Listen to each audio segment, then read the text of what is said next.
So you want to add your new Salesforce contacts to QuickBooks as customers. But do you really have the time to do that manually for every new contact? It can be quite tiresome. That's where Automate.io comes in. It's a simple tool to connect your favorite web apps.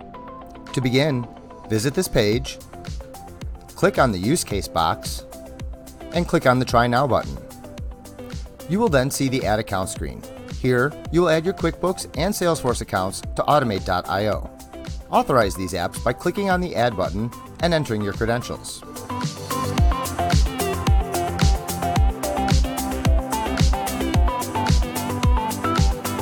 We always keep your data secure with bank-level encryption.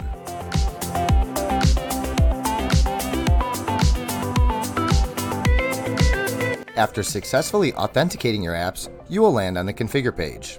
On this page, you will configure the specific data that you want to transfer from Salesforce to QuickBooks. Once you complete this step successfully, Automate.io will add every new Salesforce contact to your QuickBooks customers. First, let's focus on Salesforce, which is our trigger app. It is used to define when your automation should start. The automation, also called a bot, starts when you get a new contact in Salesforce. And now coming to QuickBooks, it's the action app, which defines what action should happen in the workflow. In our case, we want to add or update a customer on QuickBooks whenever we get a new contact on Salesforce. And you can see that we have the basic fields mapped here already.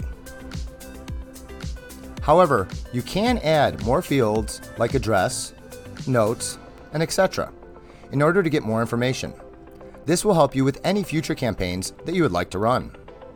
We've now set up our bot, so go ahead and click Done.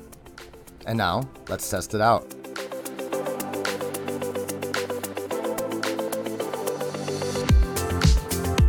Now come back to your Automate.io dashboard. Perfect. And let's check our QuickBooks. There you go. Your bot will now run in the background and do all the work for you. So if you'd like to try out this automation, click on the link below to get started quickly. And remember, we're available 24/5 on our in-app chat or email us at help@automate.io. And don't forget to subscribe to us.